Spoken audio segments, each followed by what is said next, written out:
सुरेंद्र यादव जी उर्फ हमरे करिया प्रधान जी पूरे मनोहर रनिया के ऐतिहासिक सरजमी से मेरे प्रधान जी के द्वारा 101 रुपए का सम्मान भाव दो धन्यवाद आशीर्वाद के चारी के बचपन कला में कामयाब रहे। यहाँ पर सभी बैठे हैं और सभी के घर में बच्चे होंगे, खुद के बच्चे होंगे या बच्चों के बच्चे होंगे, यानी यहाँ पर बैठे सभी गार्जियन हैं। आज जब भी बैठा बा आज के समय में जानते हैं समाज का नजरिया मैं बता दूं, हम हमारे घर के गार्जियन नहीं जान पाते हैं कि हमारी बच्ची जवान हो रही है, हमारे बच्चे जवान हो रहे हैं, लेकिन पड़ोसी समझ जाता है कि किसकी बेटी कब जवान हो रही है और किसका बेटा कब जवान हो रहा है। वो आपन नहीं देखे लेकिन क्या कर बिटिया कब आवत बा, क्या करे साथे आवत बा, कैसे आवत बा, कई बजे आवत बा, ई पड़ोसी के निगाह बड़ा तेज रहता। खुद के घर में का होत बा उ नहीं देखे हम, लेकिन अगले के घर में का होत बा ई दुनिया देखत बा। कहो तो आइए कवि जी 4 लाइन भूमिका के अंदर भाव देते हैं, सबकर मन वाली हो जाओ। कैसे?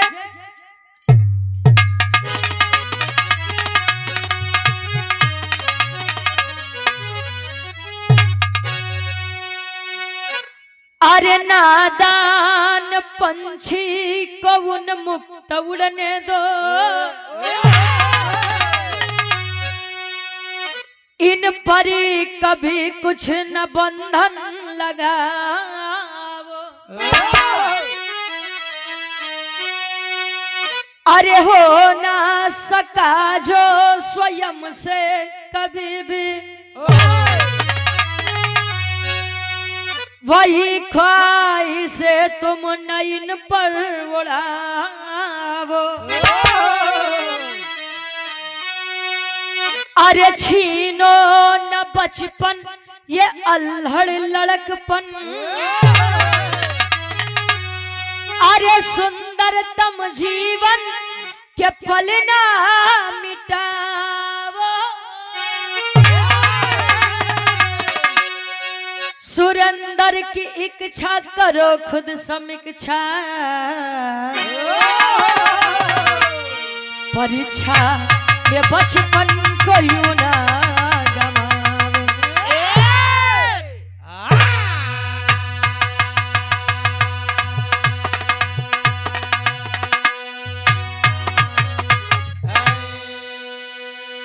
कहे नादान पंछी को उन्मुक्त उड़ने दो, इन पर कभी कुछ ना बंधन लगाओ। नादान पंछी की तुलना कवि जी किससे कर रहे हैं? बाप बच्चों से। कहा जाता है कि जब हम कोई सपना देखते हैं और वो सपना नहीं पूरा होता है किसी भी कारण, तो हम वह सपना अपने बच्चों के अंदर देखने लगते हैं। एक बात मैं आपको बता दूं साहब कि कोई भी क्षेत्र खराब नहीं होता है, कोई भी क्षेत्र हो, XYZ क्षेत्र कोई खराब नहीं होता है। जो ने क्षेत्र में जाबा यह लगी कि यार काश हम इस क्षेत्र में आई नहीं हुई। कहो आजकल हम अपने बच्चों का बचपना नहीं देख पाते हैं और बच्चा कब जवान हो जाता है ये पता ही नहीं चलता है। सबके बात छोड़ा बाबूजी, जवानी 7 साल 8 साल 10 साल का लड़का वो बराती में जाए तो वो जुगाड़ करी है कि एक आध बूंद अगर एक आध घूंट बियर मिल जाते पिए बदे तो जान ले मजा ही आ जाते। हमार प्रोग्राम रहे मांडा प्रयागराज और एमपी के बॉर्डर पे, लड़का ज्यादा से ज्यादा 10 से 12 साल रहा बेचारा सिगरेट पियत रहा। हम कहे वाह यही विकास है। कहो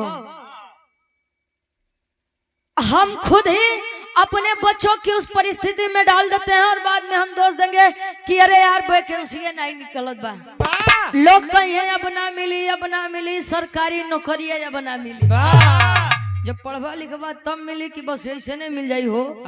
कहो जब एक पिता पी करके दारू पी करके शराब पी करके आता है और बच्चे के सामने अपनी पत्नी को मारता है, तो बच्चा सोचता है कि मैं कहीं बाहर चला जाऊं, महीने का 8,000 10,000 कमाऊंगा, कम से कम मैं अपनी माँ को खुश तो रख सकता हूं ना। बच्चे को मजबूर आप करते हैं, बच्चा जीवन में कुछ नहीं कर पाता, ये हमारी और आपकी देन है। और बाद में हम उसको कोसेंगे कि लड़कियां हमारा नालायक होगी। बिरहा में बड़ी सुंदर कवि जी गजल के भाव लिखते हैं, कैसे?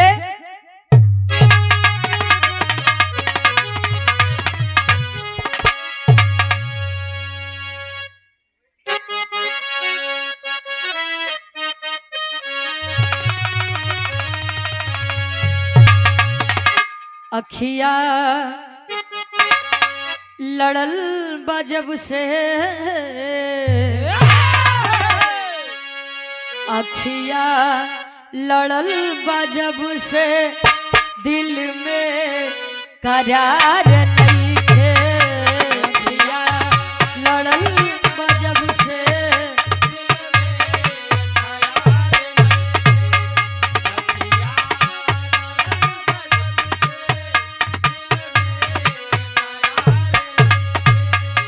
हम कैसे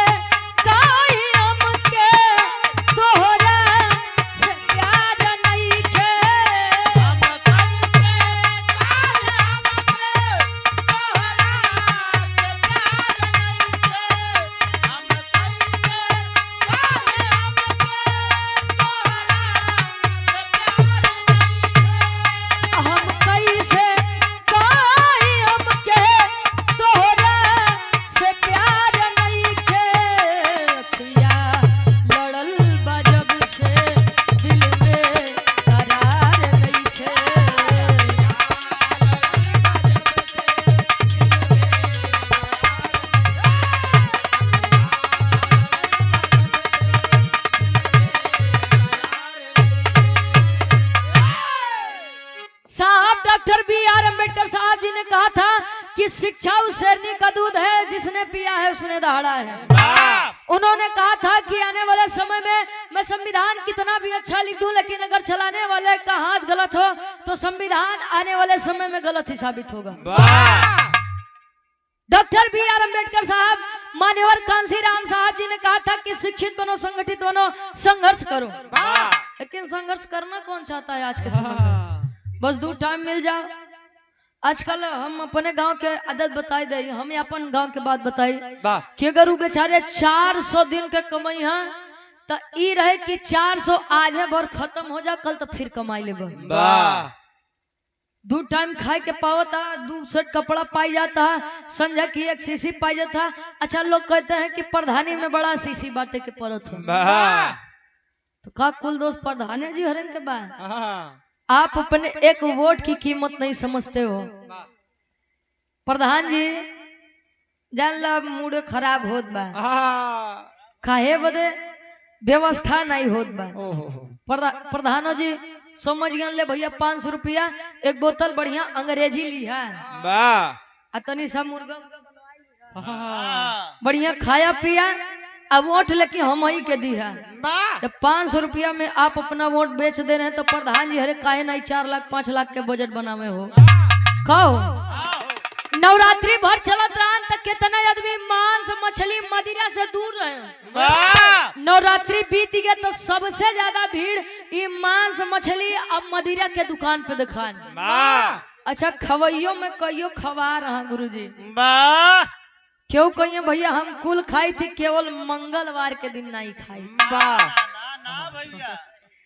क्यों कहिए कि भैया हमका मुर्गा मछली से नहीं मतलब बा, केवल ओकर तरीका भर दे दी है बस।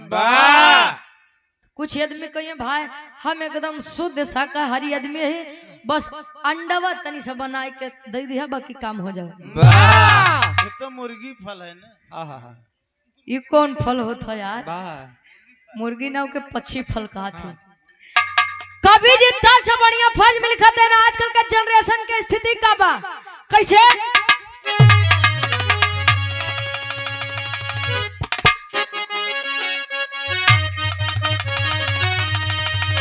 अरे बसता के बोझ गढ़ुवर बसता के बोझ गढ़ुअर बचपन दबा गइल बा।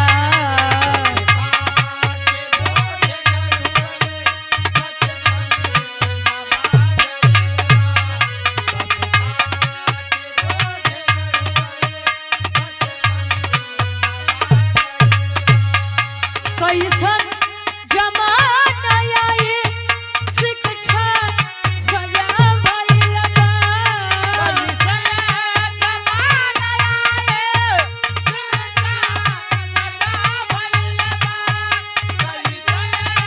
क्या बात है?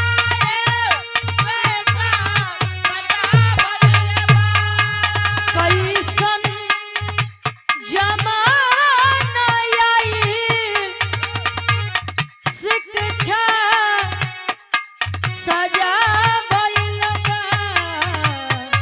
बसता के बोझ गढ़ुअर बचपन दबा गइल बा।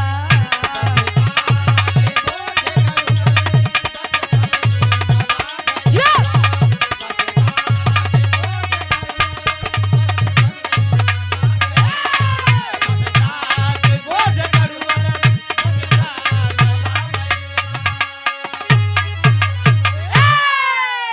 कहे कैसन जमाना आयल शिक्षा सजा भइल बा। अब बस्ता के बोझ गढ़ुअर बचपन दबा गइल बा। आजकल के लड़का तो शुरुआत होत बा play KG L KG you KG तब जाके कहूँ फर्स्ट यानी एक में पहुंचते हैं। पहले के समय में भैया 6 साल के है ना, हाँ आई तो कान पकड़ा। अब कान चाहिए पकड़े बेचारू चाहिए तब है नाम लिखाओ, नहीं तो कहा जब कान पकड़े लगबा तब तहार एडमिशन होई। पहले अपन कान पकड़े, काने पकड़े के चक्कर में लड़का 8 साल 9 साल 10 साल के हो जाए तो एडमिशन नहीं हो भाई। हाँ छोट रहे तो एडमिशन कहो विरह के कहानी के शुरुआत बा कैसे अब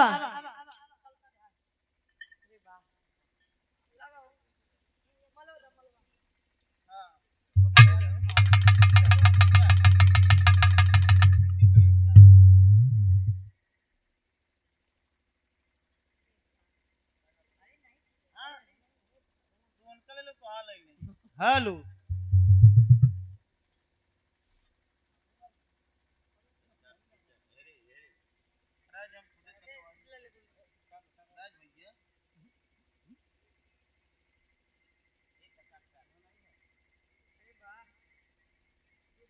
यो बहुत सुस्त कैमरा मैन है। और विरहा जगत की बड़ी अच्छी गायिका, बड़ी सुंदर गायिका, विरहा जगत में जिनका कोई जोड़ नहीं है। उसे हमार खुशी जी के साथ और सुधीर लाल जी के साथ एक एल्बम आया था जवन चुमवो देही गाल में। वो काट काट भरी कंडाल में। अरे बारे कुछ दिन तब मर्दन के ऊपर बड़ी विपदा आए रहे। ये उत्तराखंड के बादल हो गए रहे। अच्छा मर्दन का जिंदगी उत्तराखंड के बादल जैसा बा गुरुजी। जवन देखे में तो बड़ा खूबसूरत लगे लेकिन कब फट जाए कुछ ये तब पता है नहीं बा। विरहा जगत की बड़ी अच्छी गायिका, बड़ी सुंदर गायिका हमारी बहन है आप खुशी यादव जी, सैदपुर गाजीपुर के ऐतिहासिक सरजमी से। वैसे खुशी यादव और रुचि यादव में आदमी बड़ा कंफ्यूज होते हैं भाई। एक आदमी तो फोन किए रहे हैं कहें भैया हम रुचि यादव का विरहा करवाए, हमने बयाना दिया, हम कहे भैया नंबर बताइए। हेलो वो भैया आपके नंबर बताए, हमारे डब्लू मास्टर गुरुजी फोन किए हम कहें भैया रुचि यादव का विरहा करना है। भैया कहें हाँ हो जाएगा। कहीं ने फोन कहाँ लगा है, कहीं खुशी यादव जी के पास लगा है। कहीं ने महाराज तू रुचि यादव के विरहा नहीं तू खुशी यादव के विरहा करवाए हैं। तो बड़ा दिक्कत बा खुशी यादव रुचि यादव ज्योति यादव में। बड़ा आदमी कंफ्यूजन में चलते हैं हो। ऐसे ही ऊंचाइयों को आप छूती रहिए और गायकी के क्षेत्र में, कलाकारी के क्षेत्र में 4 चांद लगो, यही हमारी दिली कामना है। कहानी की शुरुआत कैसे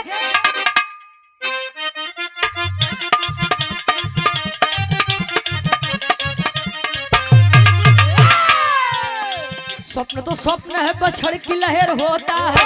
स्वप्न तो स्वप्न है बस छड़ की लहर होता है। अधिक उम्मीद लगाना भी जहर होता है।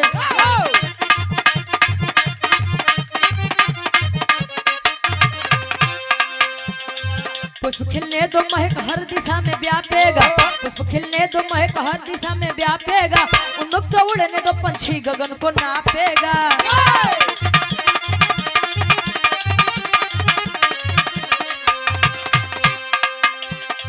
बचपन से ही की उम्मीद अति बढ़ाते हो, बचपन से ही की उम्मीद अति बढ़ाते हो, किशोर वय को भारी बोझ से दबाते हो।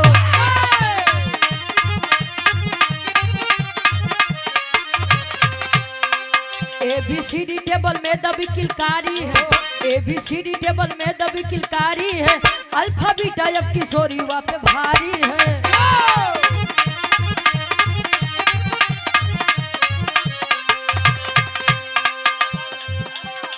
डॉक्टर इंजीनियर बनाने की क्यों पिपासा है,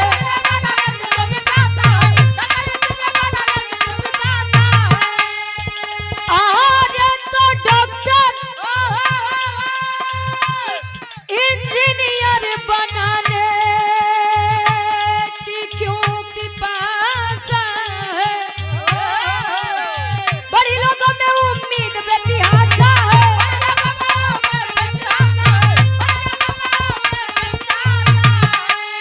अरे तो बड़ी लोगों में उम्मीद बेतिहासा है। और पुनः से हमारे बड़े भाई छाया हुआ नाम जो कि लगातार सम्मान कर रहे हैं आप विवेक भैया हमारे कोटेदार साहब तुलापुर बहादुरान की ऐतिहासिक सरजमी से आपके द्वारा पुनः ये 100 रुपए का सम्मान बहुत बहुत धन्यवाद आशीर्वाद के चाह रही कहे स्वप्न तो स्वप्न है बस क्षण की लहर होता है, अधिक उम्मीद लगाना भी जहर होता है। कहा जाता है अति का भला न वर्ष अति का भला न धूप, अत्र सर्वत्र वर्जते। अति जहाँ पर आ गया समझ लीजिए विनाश वहाँ पर निश्चित है संभव है। कहानी तनी आप लोग समझा, यही अपने अराजी बाग आजमगढ़ उत्तर प्रदेश के कहानी बा। छोट सा परिवार बा, परिवार के मुखिया संतोष प्रजापति जी ट्रेवल एजेंसी के मालिक थे और संतोष प्रजापति की पत्नी और घर पर 2 बच्चे हैं, बड़े बेटे का नाम मनीष प्रजापति और छोटे बेटे का नाम शौर्य प्रजापति। बड़ा बेटा मनीष प्रजापति जब 10वीं की परीक्षा को पास हुआ, संतोष प्रजापति अपने बेटे को गले से लगाए, प्रेम किए। आज संतोष प्रजापति को अपने बेटे मनीष प्रजापति के अंदर अपना स्वप्न दिख रहा है। कहें बेटा परिस्थितिवश मैं तो इंजीनियर नहीं बन पाया, लेकिन मैं चाहूंगा कि तू इंजीनियर बने। बच्चा छोटा था, माता पिता के कहने पर राजी हो गया कि हाँ अगर मेरे पिता ने सोचा है, मेरी माता ने सोचा है तो जरूर ठीक ही सोचे होंगे। बच्चा मान गया कि हाँ पिताजी मैं इंजीनियरिंग करूंगा, बनूंगा। संतोष प्रजापति लेकर चले हैं अपने बेटे बड़े बेटे मनीष प्रजापति को। तले संतोष प्रजापति के धर्म पत्नी जी और छोट लड़का शौर्य प्रजापति कहे कि बाबू पिताजी भैया को छोड़े मैं भी चलूंगा और इंजीनियरिंग लाइन और डॉक्टरी लाइन के लिए सबसे बड़ा कोचिंग हब कोटा कोचिंग हब है राजस्थान में। हमारे गार्जियन जी लोग जानते होंगे, जो पूज्य बाबू जी लोग पढ़े लिखे होंगे। सबसे बड़ा इन दोनों क्षेत्र के लिए सबसे बड़ा कोचिंग हब वह कोटा शहर है।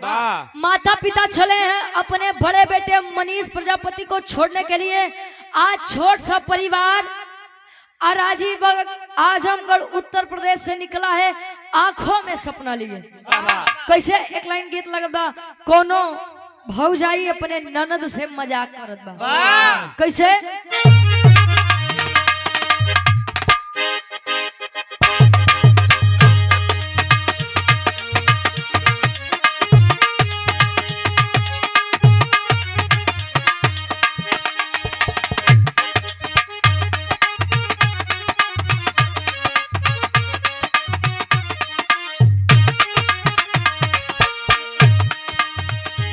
ननद और भौजाई के रिश्ता बड़ा बेजोड़ बा, लेकिन जब ये दोनों में बने तब नहीं बने तो गुरुजी जानत है इंडिया पाकिस्तान का मैच। अच्छा इंडिया पाकिस्तान का मैच हो जाता है।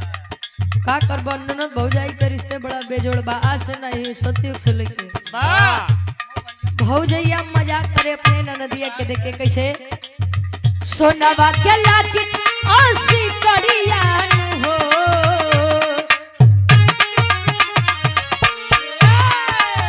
सोनवा के लाकिट आसी करिया हो बतावा ननदो के करी दियो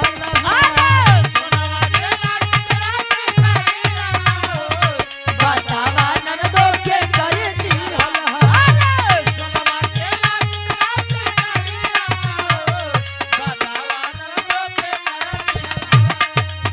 सोनवा के लाकिट आसी करिया हो बतावा ननदो के करी दियो दोनों गलिया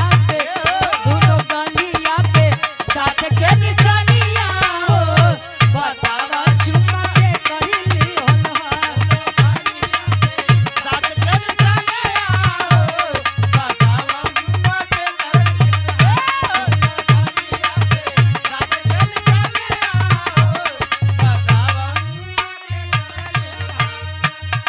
कहे दोनों गलिया पे दांत के निशानिया बतावा चुम्मा के कर ली हलो खैर इतना ननद भौजाई के मजाक रहे।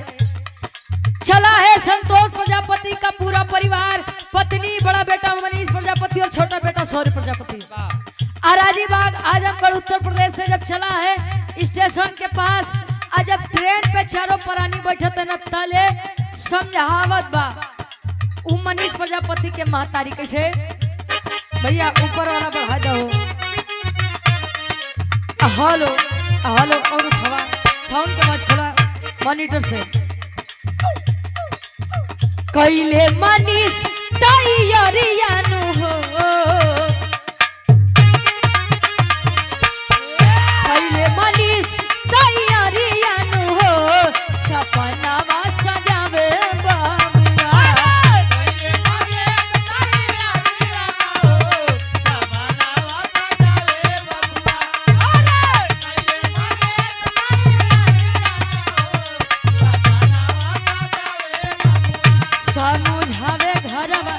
समझावे घरवा बाबू यो मतरिया हो सपनावा उठावे बाबुआ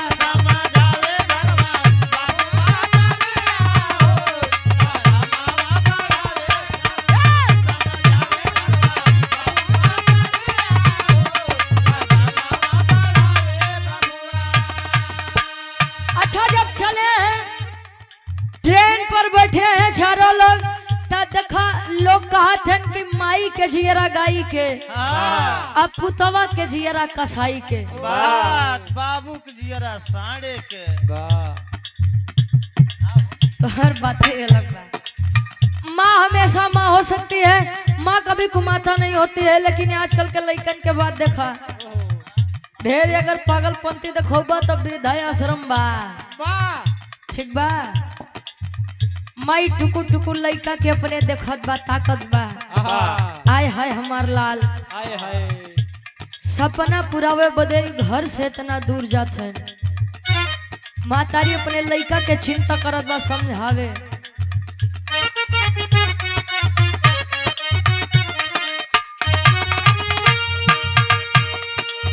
ध्यान दे के पढ़िया बेटा मीट जन्म बनैहा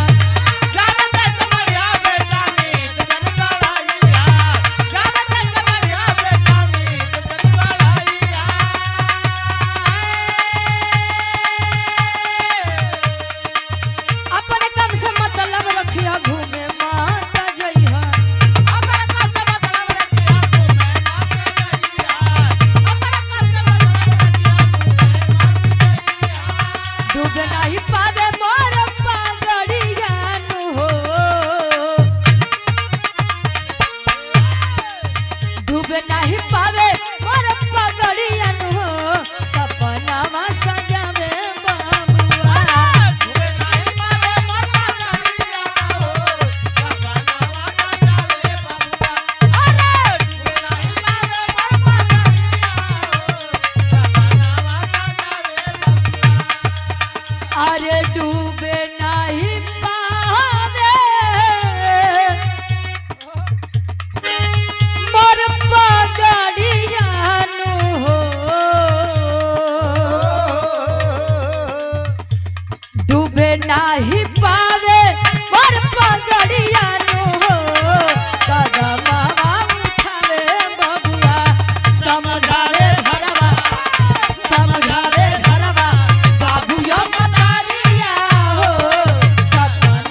पढ़िया बेटा मीट जन बनैया आ अपने काम से मतलब रखिया घूमे मत जइहा। हमरा काकी माई लोग के आदत होत हो कि लइका कोनो काम बरे बहरे जात बा तो उ कसम किया खिए कि ए बेटा बुरा संगत में मत पढ़िया बेटा, नशा से दूर रहा, मांस मछली से दूर रहा आ देखा कोनो विदेशी लड़की के चक्कर में मत पढ़िया बेटा। हमरे काकी दादी के आदत जोन बा बात जोन बा उ बताओ तो है। महतारी अपने लइकन के बड़ी चिंता करत हो गुरुजी। वैसे पुरान चीज में बड़ा महत्व बा, बड़ा फायदा बा। पुरान चीज में एक चीज हो बा, हमारे काकी दादी लोग ई जवन संस्कार जवन सभ्यता बताए दी हैं दे दी हैं, आजकल केहू नहीं बताई पाई हो। पहले के काकी दादी लोग कम पढ़ी लिखी रहा लेकिन संस्कार का स्तर उनके अंदर उच्च था। पहले के समय में काकी दादी जब आवा तो लंबा घूंघट करे काहे बदे जाना थे। इनके सबको दांत बड़े बड़े रहे तो पे रहे तू देखत रहा रंदई जात रहे। अच्छा आज के समय में अगर अब बूढ़ा माई कह दे कि ए पतोया तनी सा पर्दा कैले तहार बड़कऊ है तब पतो हो कहबे करे कि अम्मा के टोपी कुल खोल के देख लिए कुल तो सब ऐसे ने देख लिए यहाँ तक के पर्दा करी हो। पहले पसंद किया, बाद में सगाई किया, शादी में जयमाल किया। अब तो जमाना इतना आगे होगी बा एडवांस होगी बा विवेक भैया। आदमी तो आए के बाद अपने घरे प्रतिभोज पे बफा सिस्टम करत है तो अलग बा, लेकिन फिर भी जयमाल का सिस्टम रखत है। मतलब जे हर नहीं देखे बा उछल के अपने ससुरे में देख ले तब मेहरारू तोपे तो तोपे के हो। मैं बता दूं आप सभी को, जब निकला है वो छोटा सा परिवार तले माई बाबू बड़का बेटवा मनीष प्रजापति के कहे कि बेटा बड़ा उम्मीद है तुमसे, तुम्हारे कारण हम लोगों की पगड़ी गिरनी नहीं चाहिए, हमारी इज्जत मिट्टी में नहीं मिलनी चाहिए। साहब यही सबसे बड़ी गलत बात होती है आप सबकी। कहो जोने समय में जोने उम्र में लइकन के अपने माई बाबू के सहारा चाहिए, वह समय में माई बाबू कहिए कि बेटा तुम्हारी वजह से हमारी इज्जत नीलाम नहीं होनी चाहिए। लइका इज्जत बचावे कि आपन देखा ये नहीं समझ में आवत बा। और ज्यादा से ज्यादा परिवार किस चीज के शिकार होते जा रहे हैं जानते हैं? खैर हम भी राह में आगे बताओ। अच्छा चला है परिवार कोटा शहर जब आया है, कोटा शहर जब आया है तो फाउंडेशन कोर्स में नाम लिखवाया है मनीष प्रजापति का। फाउंडेशन कोर्स का मतलब यह होता है कि बच्चा 10वीं के बाद 11वीं 12वीं की भी परीक्षा पढ़ाई करेगा और प्रतिस्पर्धी परीक्षाओं की भी तैयारी करेगा। बड़ी बेसिक चीज है, आप लोग समझिएगा। और इंजीनियर बनने के लिए पहले जेई क्वालिफाई करना पड़ता है। अच्छा एडमिशन करवाए, 2-4 दिन 10 दिन रहे, माता पिता कहें कि बेटा अब तू अपन पढ़ाई देख, अब हम लोग जाई पैसा कमाई में तो तू कैसे पढ़बे। चल दिए आजमगढ़ अराजीबाग उत्तर प्रदेश। और यहाँ कोचिंग का नियम ये रहे कि हफ्ता में 3 बार टेस्ट होखे। जब हफ्ता में 3 बार टेस्ट होखे तो जो एक नियत नंबर आना चाहिए वो मनीष प्रजापति का नहीं आ रहा था। तले कुल स्कूल के अध्यापक से करत का एक लाइन गीत लगत बा, कोनो दुल्ही अपने सैया जी के याद में कहे फोन लगाई के का कहे,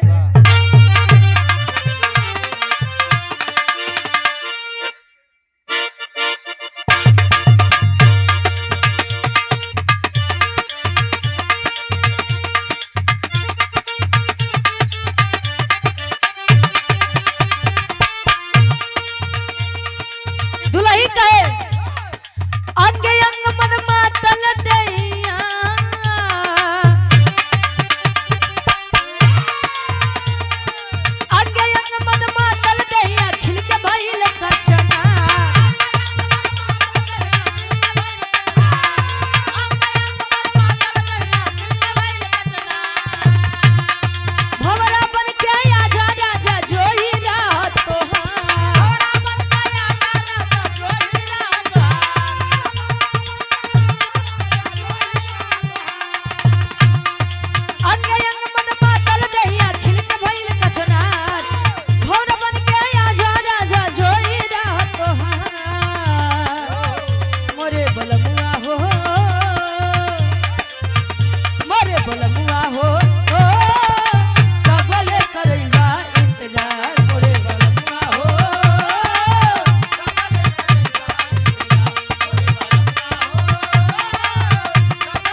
सबसे बढ़िया कवि जी फौज में लिखे कैसे, हर हफ्ता में होवे परीक्षा भारी पड़ल बाबा,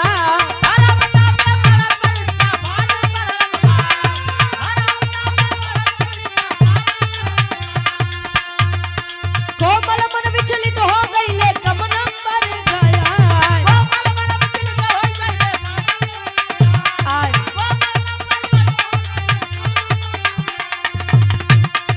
हर हफ्ता में होवे परीक्षा भारी पड़ल दबाव, कोमल मन विचलित हो गईले कम नंबर गया, बढ़ल फिक्रिया हो,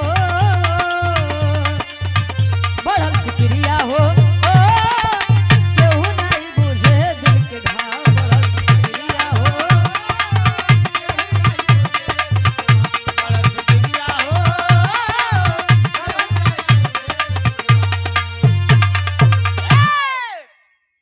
अच्छा, हेलो धीरे धीरे परीक्षा होने लगी और परीक्षा में जो एक नियमित नंबर आना चाहिए इंजीनियरिंग के लिए, वो नंबर उस लड़के मनीष प्रजापति का नहीं आ रहा था। क्यों नहीं आ रहा था? बच्चा पढ़ाई करता था, फालतू कहीं घूमने टहलने नहीं जाता था, कोई यार दोस्त नहीं बनाया था, लेकिन फिर भी एक नंबर जो नियमित आना चाहिए था नहीं आया। क्यों? शायद वह बच्चा अपने आप को उस माहौल में ढाल नहीं सका था। ऐसा धीरे धीरे दिन बीतत बा, एक बार, दो बार, तीन बार, चार बार, पांच बार, जब हर बार का यही नाटक हुआ तो अध्यापक वहां पर फोन किए, कोटा राजस्थान से फोन आया, कहा आजमगढ़ अराजीबाग उत्तर प्रदेश में संतोष प्रजापति के पास। कहें आप संतोष प्रजापति जी बोल रहे हैं, मनीष प्रजापति के पिता? कहें हाँ। कहें कि देखिए, जो आपका बेटा मनीष प्रजापति है वो इंजीनियरिंग के लिए यहाँ पर आया है, मेरी मानिए तो वह इंजीनियरिंग क्वालिफाई नहीं कर पाएगा, आइए उसे ले जाइए, बेवजह पैसा मत खराब करिए। अच्छा, कोटा से ट्रेन पकड़े, राजस्थान जब आए, ले जा करके बेटे को एकांत में समझावत हैं पिता संतोष प्रजापति, देख बेटा, बड़ी उम्मीद से तुझे पढ़ा रहा हूँ, बेटा मैंने सबको कहा है कि मेरा बेटा इंजीनियर बन के लौटेगा, बेटा अगर तू इंजीनियर बन के नहीं लौटा तो शायद मैं कहीं मुंह दिखाने के लायक नहीं बचूंगा, बहुत उम्मीद है तुझसे, अगर तू ये नहीं करेगा तो बड़ी बदनामी होगी हमारे पूरे गांव में। लल्लन गौड़ पूजे हमारे बाबूजी बरौद के ऐतिहासिक सरजमी से 100 रुपया बहुत बहुत धन्यवाद। ए भैया, जब इतनी बतिया उ छोट सलैका मनीष प्रजापति सुनत बा, जब अध्यापक के द्वारा यह कहा गया कि आपका बेटा मनीष प्रजापति जेई क्वालिफाई नहीं कर पाएगा, और जब जेई क्वालिफाई नहीं कर पाएगा तो या इंजीनियर नहीं बन पाएगा, इसे ले जाइए, बच्चा अवसाद से घिरने लगा। धीरे धीरे चिंता सताने लगी। कौन सी चिंता? अगर मैं जेई क्वालिफाई नहीं कर पाया तो मैं इंजीनियर नहीं बनूंगा, यदि इंजीनियर नहीं बनूंगा तो पिता की बदनामी होगी, पिता की बदनामी होगी, मेरे कारण होगी, इनको बड़ी इच्छा है मुझसे, बड़ा सपना है मुझसे। अच्छा, पिताजी समझाए, मनीष प्रजापति अपने बेटे को बोले कि बेटा चल, स्टेशन तक हमको छोड़ा और मुझे पूरी उम्मीद है कि तू इंजीनियर बन के ही लौटेगा। गया है मनीष प्रजापति, अपने पिता संतोष प्रजापति को ट्रेन पर बिठाया, चला है साहब हॉस्टल की तरफ जहां पर रहता था। हॉस्टल की तरफ जब चला है और जैसे जैसे शाम हो रही है, बच्चा केवल और केवल इसी बात में डूबता जा रहा है कि मैं जेई क्वालिफाई नहीं कर पाऊंगा, मैं इंजीनियर नहीं बन पाऊंगा, अगर इंजीनियर नहीं बना तो पिता की बदनामी होगी। अतले उस छोटे से बच्चे मनीष प्रजापति के मन में क्या आ रहा है जानते हैं? टेरी के भाव लगत बा।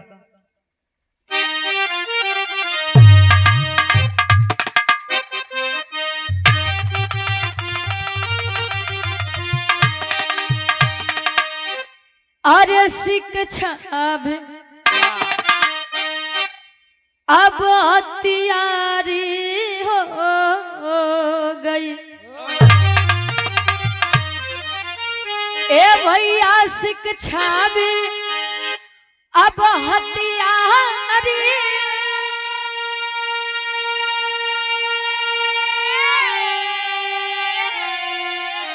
अरे शिक्षा भी अब हथियारी हो गई, तो बचपन बिखर गया उम्मीद का बोझा भारी।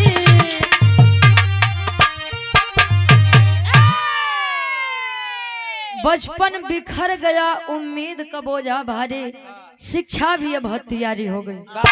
अभी आप लोग कहेंगे कि ये कह रही है कि शिक्षा भी अब हथियारी हो गई, शिक्षा की देन है, लोग समाज में बराबर बैठते हैं, खाते हैं, पीते हैं।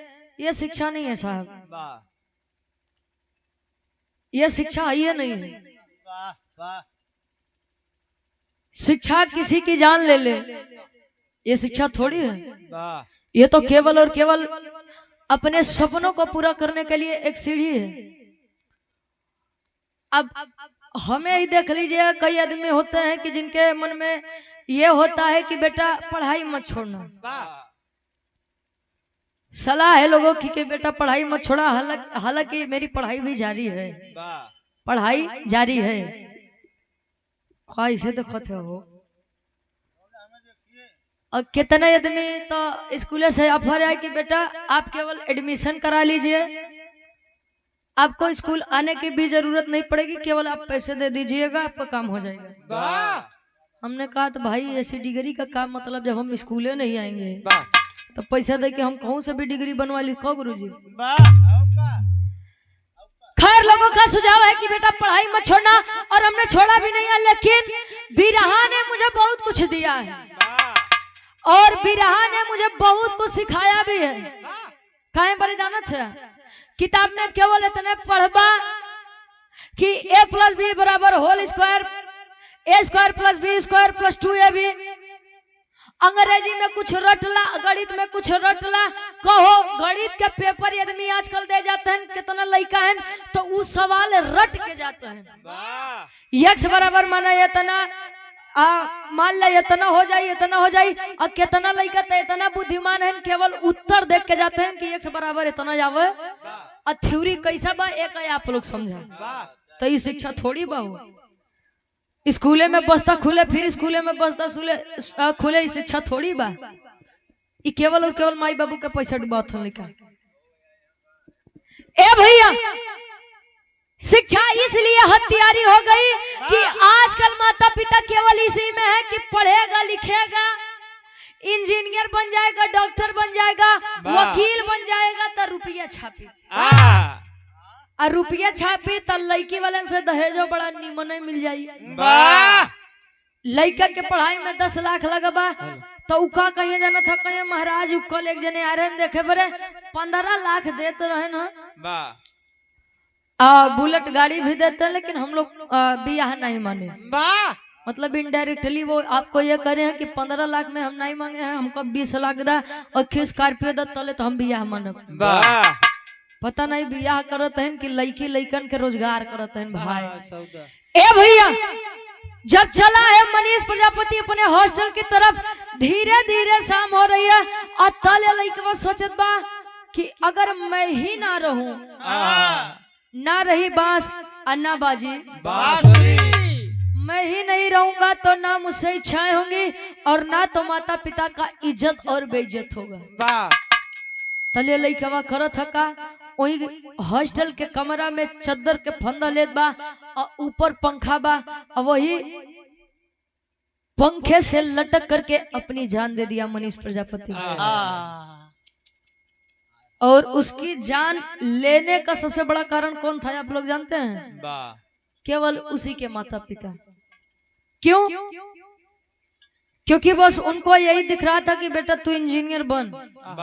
कैसे बनेगा ये तू जान, लेकिन तू बन, हमारी इज्जत तेरी वजह से नीलाम नहीं होनी चाहिए।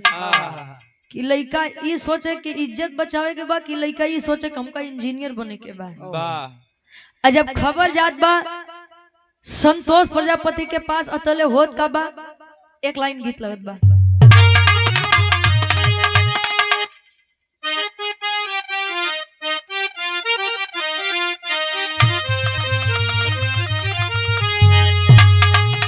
दादा राम कैलाश यादव जी गाँव अरे कही ना भौजी भैया जी से, कही ना भौजी भैया जी से, दई देतन गावा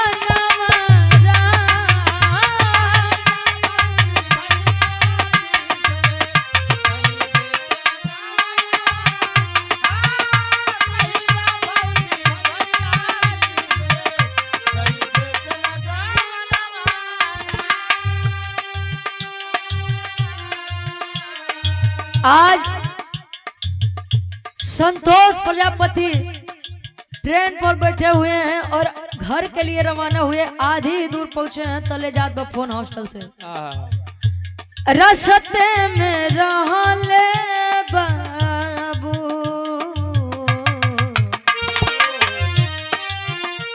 रस्ते में रहले बाबू, पहले जब खबर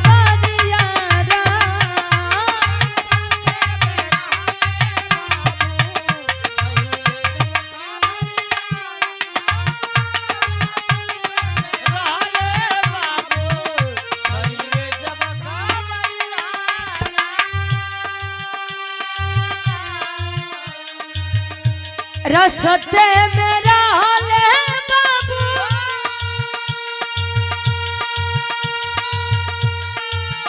पहले जब खबरिया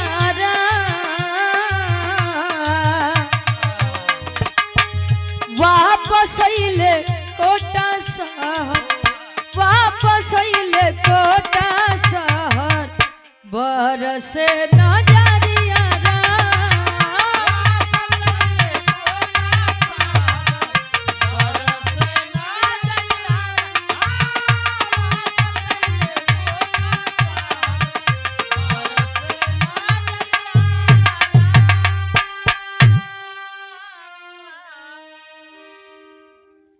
खबर गया। भाई आप संतोष प्रजापति बोल रहे हैं, मनीष प्रजापति के पिता का यहाँ कहें कि आपको एक सूचना देनी है। कहें बोलिए। सब ठीक ठाक तो है ना? अभी मैं अपने बेटे से मिलकर आ रहा हूँ, मैंने समझाया है वो पढ़ेगा। कहे ए महाराज, लड़का पढ़ी तब जब वो जिंदा रही तब। मतलब कहे मतलब कि आपके बेटे मनीष प्रजापति ने हॉस्टल के कमरे में चद्दर से लटक करके अपनी जान दे दी। आवाक हो गए पिता। अरे साहब, आपको कोई गलत फहमी होगी।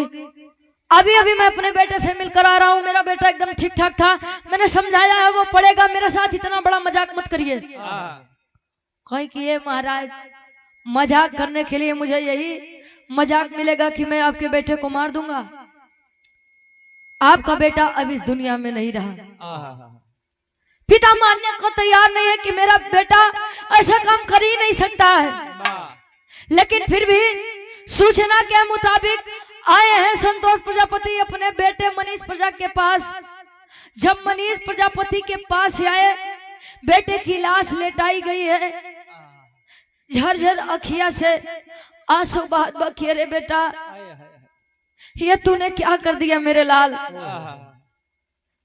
शायद तूने हमको एक बार संकेत किया कि पिताजी मैं ये नहीं कर पाऊंगा, मैं ये नहीं करना चाहता हूँ, लेकिन मैं अपने स्वार्थ, अपने सपने के आगे इतना पागल हो गया, इतना चूर हो गया कि मैंने कभी तुझे जानने की कोशिश ही नहीं की मेरे लाल, कि तू करना क्या चाहता है, बनना क्या चाहता है, और मैंने तेरी बचपन की लाली को छीन लिया। एक बार केवल उठ जा मेरे बेटे, खाली एक बार उठ करके मुझे प्रेम से पुकार दे, मैं सब ठीक कर दूंगा, तुझे अपने घर ले चलूंगा। आय हाय साहब, कहा जाता है कि जो इंसान चला जाता है, हम कितना भी रो लें, कितना भी गा लें, वो दोबारा लौट के हमारे पास नहीं आता है। और इंसान की फितरत है, मिल जाए तो मिट्टी, ना मिले तो हीरा, मिल जाए तो कद्र नहीं, और ना मिले तो उसी के लिए रोता है। अब भाई कोनो चीज बजे से गुरुजी, कोनो लड़का ठीक ठाक बा, के लड़की खराब मिल जाए तो वो बड़ा रोई, लड़का खराब बा लड़की ठीक ठाक मिल जाऊ तो भो लड़की के उतने रोवाई जितना वो अगले के रोवावत काहे बदे जानत है कि माई बाबू खोज के लाई के दे देहु को तो मेहनत नहीं करे के पड़ा। दुनिया में जो चीज बिना मेहनत के मिली है एक जान ला केहू चाहे केहू भी होखा। सीता जी बरे देखत रहा 10,000 वीर पुरुष पहुंच गए। कहो सीता जी बरे 10,000 वीर पुरुष पहुंचे मिला के प्रभु श्री रामचंद्र जी समाज के कहने पर सीता माँ का त्याग कर दिए। या बरे जेके मिली बा ओके कदर नहीं बा जेके नहीं मिला बा तड़पत बा।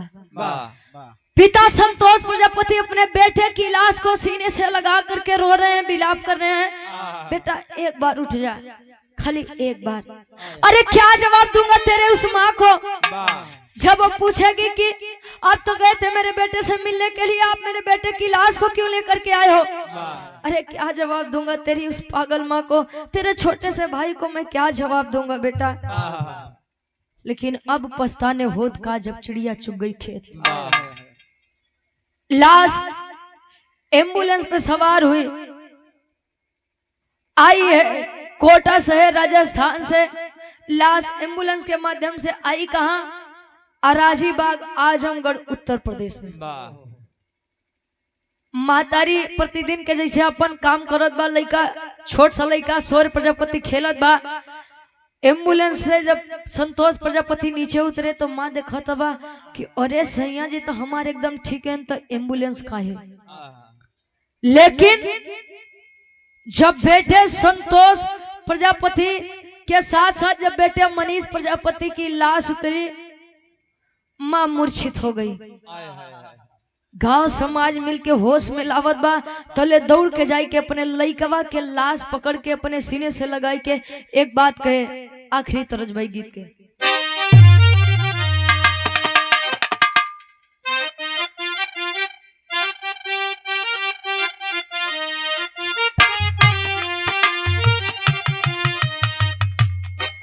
उठा उठा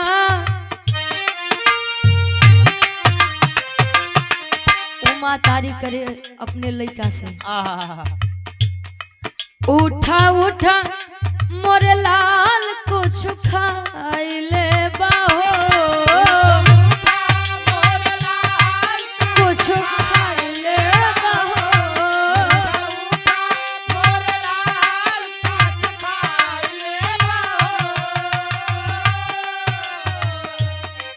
उठा उठा उठा उठा मोरे लाल कुछ खाइले बाहो।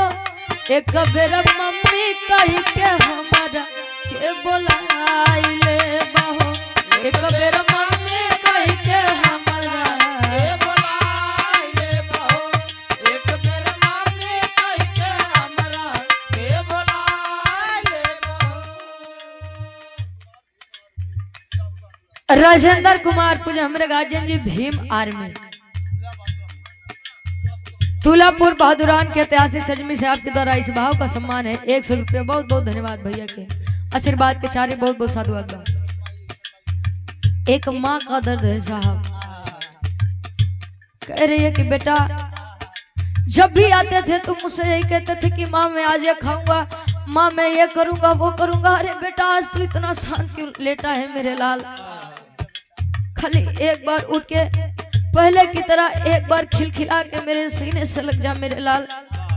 एक बार प्रेम से मुझे अपनी माँ कह करके बुला ले मेरे लाल। रोवत बाऊ महतारी और खुद के कोसत बा, जान ले शिक्षा लाल हम नहीं जननी, हम नहीं जननी।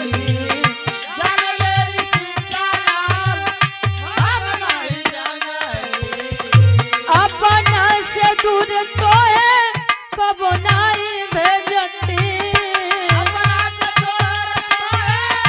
कबो नाई भेजती।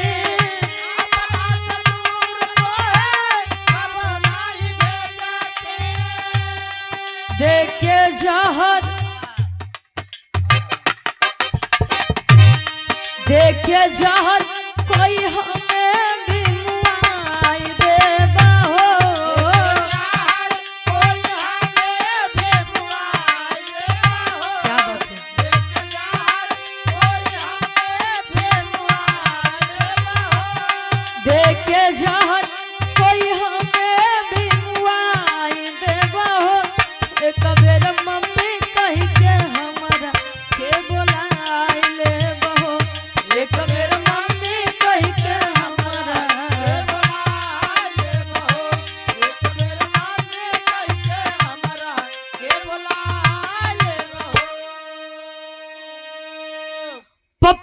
जी पूजे हमारे गार्जियन जी तुलापुर बहादुरान के ऐतिहासिक सजमी से 51 रुपये बहुत बहुत धन्यवाद बा। कहे जान ले शिक्षा लालो हम नहीं जनली नहीं तो अपना से दूर तो कबो नहीं भेजते। वाह वाह अगर मुझे पता होता कि ये ख्वाब ये सपना ये इंजीनियर बनाने का सपना मेरे बेटे को मुझसे दूर कर देगा तो मैं तुझे अपने से दूर कभी ना भेजती मेरे लाल। एक बार खाली उठ जा मेरे बेटे। मैं बता दूं संतोष प्रजापति के जैसे ना जाने कितने माता पिता इसी बात के शिकार होते हैं।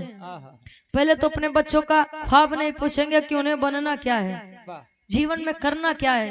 बेटा तुम डॉक्टर बन जाओ, लड़का के सुई लगावे उतर नहीं बा, कुछ ओकरे बारे में जानकारी नहीं बा, के इंटरेस्ट नहीं बा, जबरदस्ती ओके क्लिनिक पे भेजा था जा चली जाओ कुछ सीख पढ़ लेबे, पता लग सुई लगा नसी में तो लगाए दे सियर न बन जगह तो सूझ नहीं आई जाओ का करबो गुरुजी जमाने हुई के बाद। राजेंद्र कुमार भैया हमारे भीम आर्मी से इसी ग्राम से आपके द्वारा 51 रुपये बहुत बहुत धन्यवाद आशीर्वाद के चाह रहे हैं। देखिए बात बुरा मत मानिएगा आप लोग, डॉक्टर चाहेगा हर एक इंसान मरीजे बन के चले, वकील साहब चाहेंगे तो कितना से कितना ज्यादा केस हमारे पास आवे। जब तक उनके जेबों में अलग से 2000-5000 नहीं देबो तले वकीलों साहब डेट पर डेट दिए रहे। जो ने दिन 2000-4000 जेबों में दे देबो कहीं ठीक बा अगली तारीख पक्की है आ जाइएगा। इंजीनियर जी अलग दिमाग लगावते हैं, टीचर अपने में व्यस्त रहेगा कि लड़का रे यार समझ में आ जाओ तो ठीक ना, तो हम कोचिंग पढ़ाई थी वो में चलिए अलग से पढ़ाई देते ज्यादा समझ में आ जाएगी। आदमी अपने व्यवसाय के साथ जुड़ा है साहब। अच्छा यार माई बाबू रोते हैं, साथे गांव समाज के लोग रोते हैं, और सबसे बड़ी सीख और सबसे बड़ा संदेश मेरा भी रहा आप सभी गार्जियन जी के लिए है जो अपने बच्चों को किसी भी लाइन में भेजने के पहले ये नहीं सोचते हैं, ये नहीं पूछते कि बेटा तुझे ये करना है कि नहीं करना है। और जब हम नहीं पूछते हैं बेटा हो जाए तो ठीक और नहीं हुआ अगर ये जहाँ पे आ जाए कि बेटा तेरी वजह से हमारी बदनामी नहीं होनी चाहिए, लड़का अगर लायक बात ये ओकरे साथे होई ई दावे के साथ हम कह सके थे। आल्हा के भाव लगत बा कैसे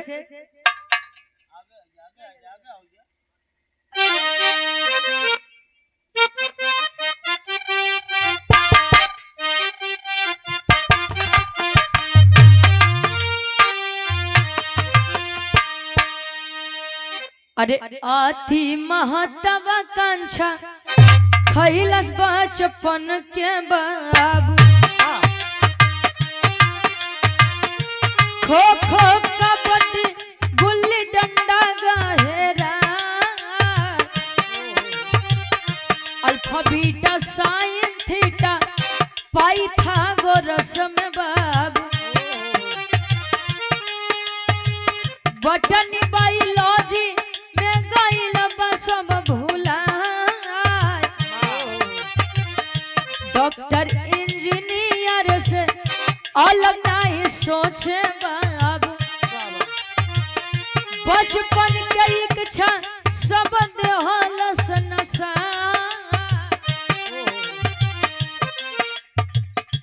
हर साल ढेरों छात्र कोटा में आवे बाबू, भारी दबाव में हो जाले बिलखा,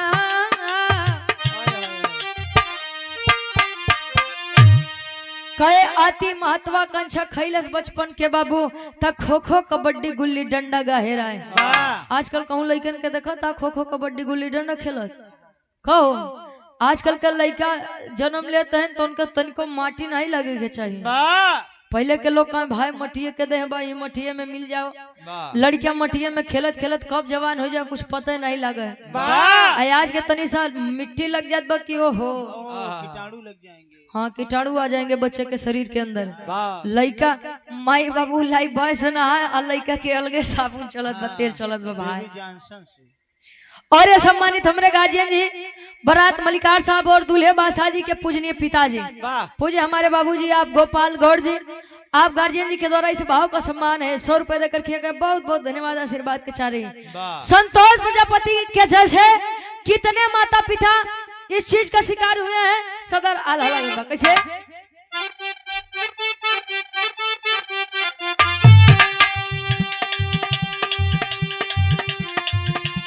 तीन अगस्त के मनोज चौपड़ा हो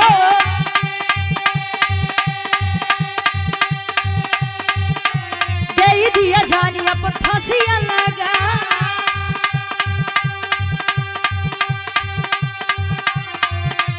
बिहार के भार्गव मिश्रा ऋचा रांची के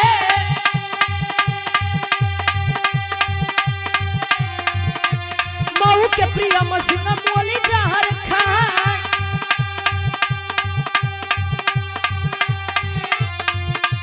2015 में 17 दिए जनावा।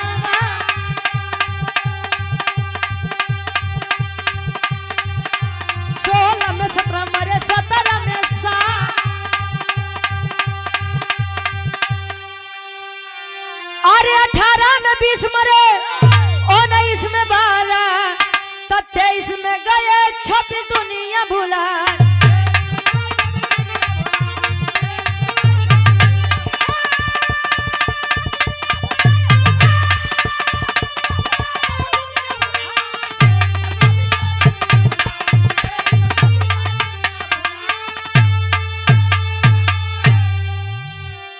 केवल 2015 से 2023 तक का आंकड़ा यदि लगाया जाए कोटा शहर में जा करके बच्चे अपने माता पिता का सपना पूरा करने के लिए जाते हैं, लेकिन 2015 से 23 तक के बीच में अगर देखा जाए कि कितने बच्चे खुदकुशी किए हैं तो आंकड़ा लगभग 121 बच्चों का मिलता है।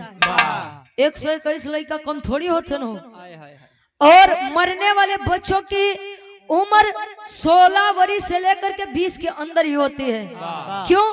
क्योंकि 16 वर्ष से 20 वर्ष के अंदर के बच्चे जो होता है उनका दिमाग आगे पीछे होते रहता है। उन्हें क्या करना है, गुस्सा आ गया तो हम ये नहीं करेंगे, हम वो करेंगे। ठीक हो गया कि नहीं यार हम ये करबे वो नहीं करबे, तो मन आगे पीछे होता रहता है। मन बड़ा चंचल होता है इस उम्र में। और इसी उम्र में सबसे ज्यादा बच्चों को जरूरत उनके माता पिता उनके गुरुओं की होती है। और जब अपने माता पिता और गुरुओं के द्वारा दुत्कारे जाते हैं, फटकारे जाते हैं, तो आखिरी कदम उनके पास यही होता है कि हम अपनी जान दे दें, ना हम रहेंगे ना इतना बड़ा बखेड़ा होगा। अरे साहब जिंदगी इतनी आसान और इतनी सस्ती थोड़ी है। जिंदगी अगर मिली है तो उसे जिए। समाज के काम बोलबे करी। अपने मन से जिया तो ढेर दिन जी ले, दूसरे के मन से जीवा तो 70-80 ले तो टपक जाबा।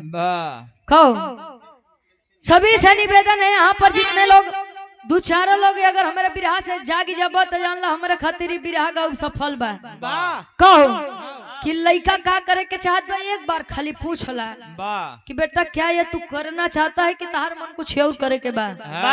जरूरत थोड़ी बा कि डॉक्टर इंजीनियर बनावा। हाँ बिल्कुल काहे नहीं हो। मंजीत भैया के जौन मुकाम बा बिरहा जगत में भैया कला है। हाँ ढोल बजाना भी एगो कला है। हाँ हाँ आइए आखिरी भाव खड़ी के भाव में कवि जी लिखा है ना आप सभी गार्जियन जी से और YouTube के माध्यम से सभी महानुभाव से मेरा एक ही कहना है, क्या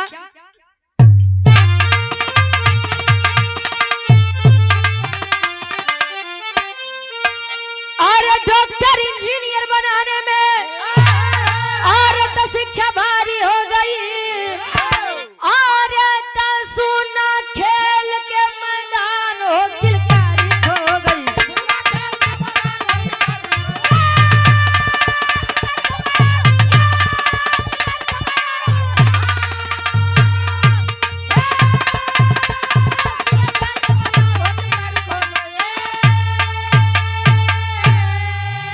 अरे जन्म लिए बचवा के व्हाट डू यू सिखावे तो ताता थैया लुका छिपी खेलना बतावे।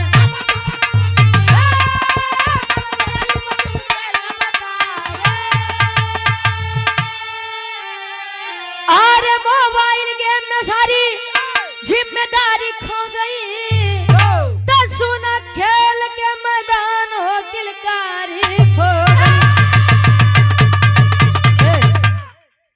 कहे जन्म लिए बचवा के वाट डू यू सिखावे ताता थैया लुका छिपी खेल न बतावे। अच्छा माँ जितना पुरानिया काका बाबा लोग बैठा है सत्य बात बताया। जब आप लोग अपनी उम्र के लोगों के साथ बैठते हैं तो आपके मन में यह विचार आता है कि नहीं आता है कि यार आज लगे तो हमारे लोग के पहले के जमाना ठीक रहा। सोचते हैं कि नहीं सोचते हैं? सोचते हैं ना। अच्छा आप सोचा था? अरे वाह बहादुर क्या बात है। काहे बदे जाना था पहले के समय में हमारे डब्लू गुरुजी है ना देखला आपके हंडिया प्रयागराज किचकिला हंडिया प्रयागराज के डब्लू विश्वकर्मा जी ये बेचारू ये तो ना सजन आदमी है भाई। इनकर जब शादी रहे ना तो डीजे लेके गए रहे ना तो जयमाल वाला सिस्टम बहुत होशियार है ना होशियार ना यू जानत है कि डीजे में मारपीट होए के बाद अजय माल यहाँ से नहीं किहन के ऐसा लगा चाची के अगर सब देख लेते तो गुरुजी मुंह तो पाई वाला काम होबे नहीं करत। आजकल आदमी बैठा थे तो हाल चाल पूछी हैं भैया जय श्री राम राधे श्याम सीताराम ठीक बा घर दुआर सब बढ़िया बा। पहले के आदमी गोड़ छुआ तो एकदम पंजा तक जा भैया नमस्ते प्रणाम। आज के तक तो केवल घुटने तक जात बा बाबा जय राम बेटो बेटो खुश रहो खुश रहो खुश रहा खुश रहा। तो ऐसी बढ़िया भैया पहले वाला जमाना रहे लोग पढ़ने के साथ साथ खेल कूद में भी रुचि रखते थे इंटरेस्ट रखते थे। आजकल तब कुछ लड़का है लेकिन के साथ ऐसा होत बा गुरुजी उ लेटर है खाली एक बार उनकी आवाज दा उ खड़ा हुई है तो लगी चक्कर आवत बा फिर से लेट जाएंगे भाई आवत है 2 मिनट आखिरी में खानदान का परिचय बा कैसे गुरु बिहारी गुरु गणेश आर्य मत छीनो बचपन की लाली।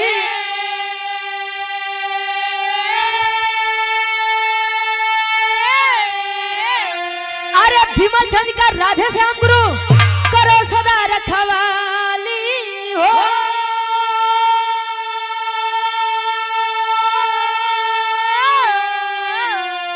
आर्य शिक्षा में अब तैयारी हो गई रुचि कभी सुरेंद्र दया करा महतारी शिक्षा भी अब तैयारी हो गई।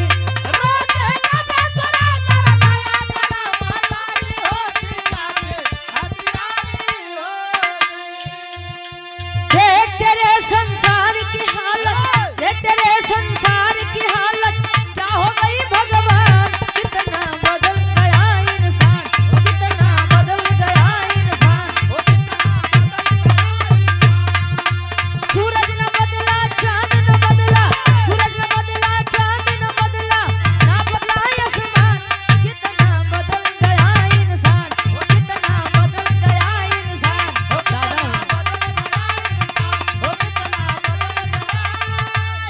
हो कितना बदल गया इंसान।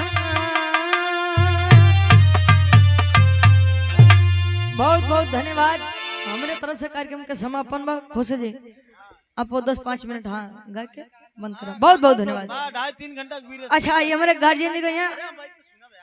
अच्छा ये नहीं के गाय के बाद बंद बा गाड़ी गाय दे ये 100 रुपया हमारे गार्जियन जी मनीलाल बाबू अरे सवेरे राम के नाम ले भैया काहे जी गोपाल बाबू के गाली गावे के बाद 100 रुपया बहुत बहुत धन्यवाद। गोपाली आपके कहा है जीजा है आपके सारे हैं तब का करियो ना अरे ठीक बाबू चलते चलता मैं काहे हाँ हाँ बिल्कुल बिल्कुल बाबू चलते चलते मैं काहे घुसिया के चल बा अब हाँ निके निके गरिया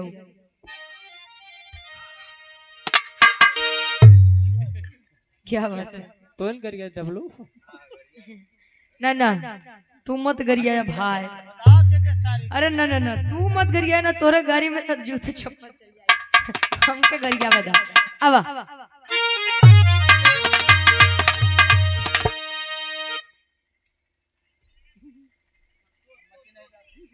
अरे रुचि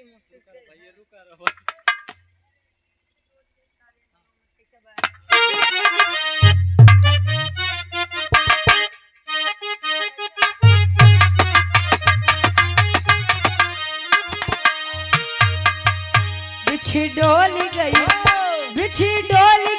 कोने अंतरवा में बिछी डोली गई बिछी डोली गई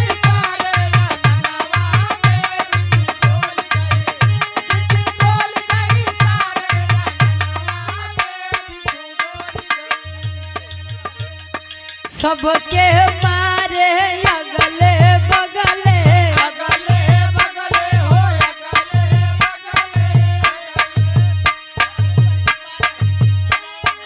गोपाल ना सबके मारे सोयगले बगले गोपाल के बहनी नहीं होगा गोपाल के बहनी के बदरवा में बिछी डोल गई तारे अंगनवा में बिछी डोल गई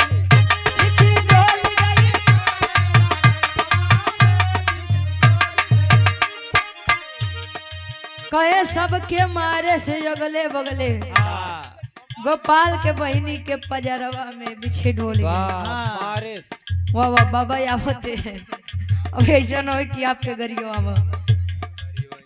आवा नहीं बिछी डोली गई कोने अंतरवा में बिछी डोली गई कोने अंतरवा में बिछी डोली गई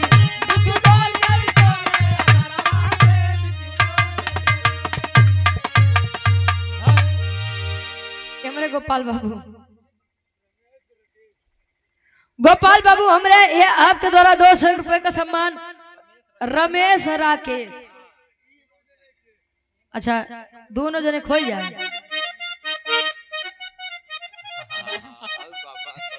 हाँ ठीक बा आवा ठीक बा ओकरे आगे वाली लाइन तू ही बोले भाई कैसे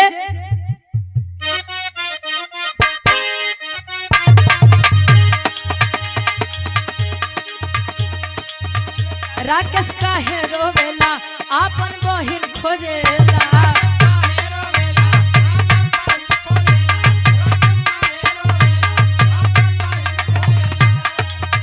राकेश काहे रोवेला आपन बहिन खोजेला लोहरा लइके सुता रहा करी हनावा लोहरा लइके सुता रहा करी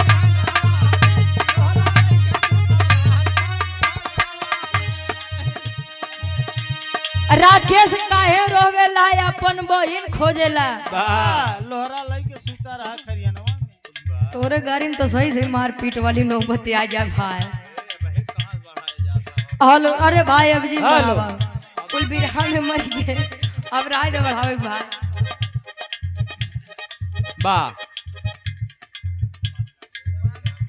रमेश भैया दिए हाँ गोपाल बाबू के गाड़ी गीत गावे 100 रुपया बहुत बहुत धन्यवाद हम अब एक कई जने के गरियाओ केवल बाबू के हाँ ए नहीं के गरिया दो गुरुजी फिर ओकरे बाद 12 से तनी के गाड़ी गीत सुन लो हां गरियावा खो सवेर हो जाए सवेरे गाड़ी गीत होत बा आवा ये रुक जाओ तोरे गाड़ी गीत में भाई मारपीट हो जाए शुद्ध आवा जवन ठीक ठाक हो भाई नहीं तो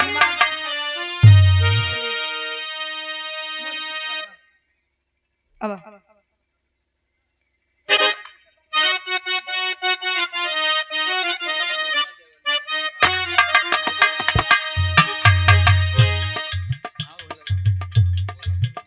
बोला बोला बोला बोला देवलिया पे का लिखल बा बोला बोला बोला बोला देवलिया पे का लिखल बा बोला बोला देवलिया पे का लिखल बा आइतवार लिखल बा सोमवार लिखल बा अखिलेश भैया के गरिया भाई के बाद ओनई के ना अब ठीक बा ये हमरे अखिलेश भैया आपके द्वारा ये 500 रुपए का सम्मान बहुत बहुत धन्यवाद आशीर्वाद के चारे कहे ऐतवार लिखल बा सोमवार लिखल बा गोपाल के बहिनी के बातार लिखल बा इतवार लिखल बा सोमवार लिखल बा गोपाल के बहन के भतार लिखल बा बोल गोला देखा देखा देवलिया पे घाव लिखल बा बोल गोला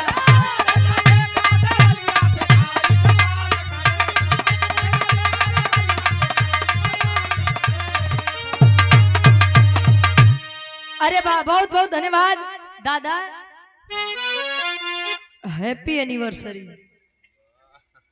ठीक बा वो आज हमारे महेंद्र दादा के शादी की 1 साल हो गया भाई वाह क्या बात तबे सोई के रहे नहीं हाँ सालगिरह की बहुत बहुत बधाई हो आपको हाँ वाह चलते चलते एक तरफ हमारे तरफ से कैसे आप सब बोले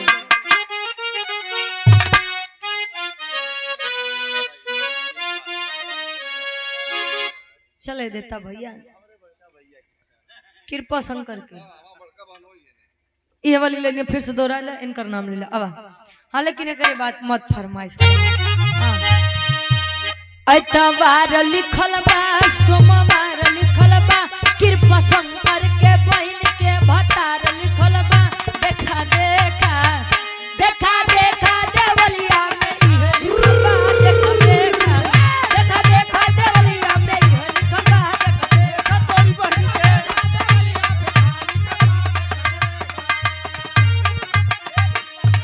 कहे इतवार लिखल बा सोमवार लिखल बा कृपा शंकर के बहनी के भतार लिखल बा देखा देखा देवलिया में ये लिखल बा ये सब के गाड़ी गीत के फरमाइश है बहुत बहुत धन्यवाद चलिए श्री राम जानकी बैठे हैं मेरे सीने में श्री राम जानकी बैठे हैं मेरे सीने में श्री राम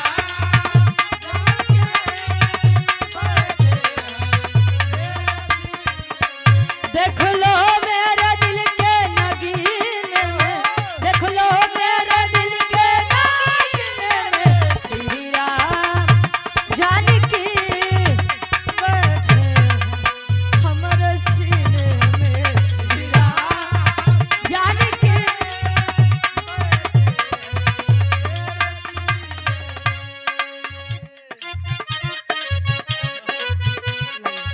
और ये पुनः से हमारे अखिलेश भाई जो पूरी रात भर दोनों कलाकारों का बड़ा सम्मान किए हैं हमारे अखिलेश भाई जी दूल्हे बादशाह जी के बड़े भाई और हमारे भी धर्म के बड़े भाई और बारात में इतनी अच्छी सुविधा देने के लिए आपको बहुत बहुत बधाई हो बहुत बहुत धन्यवाद बा कहे कि आजकल बाराती में इतना बढ़िया सुविधा क्यों दे ले बस के बातें नहीं बा भाई आपके द्वारा पुनः ये 200 रुपए का सम्मान बहुत बहुत धन्यवाद मुझको कीर्ति न वैभव न यश चाहिए मुझको कीर्ति न वैभव न यश चाहिए राम के नाम का बस रस चाहिए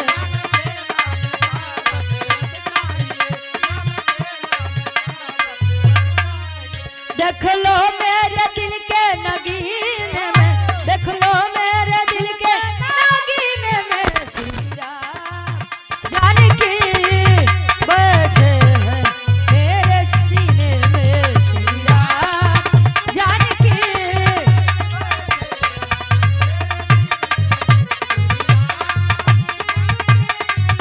बैठे हैं मेरे सीने में बहुत बहुत धन्यवाद हमरे गोपाल बाबू के हमरे अखिलेश भाई के दूल्हे बादशाह जी हमरे मोनू भाई के और यहाँ पर बा हमरे कोटेदार साहब हमरे विवेक भैया जो रात भर आपने भी बड़ा सहयोग किया है हम लोगों का कलाकारों का और ये सुनील लाइट साउंड कंपनी हमारे सुनील भाई का भी खुशी जी का भी सभी को बहुत बहुत धन्यवाद हमारे यूट्यूबर भाइयों का भी दादा स्पेशली आपको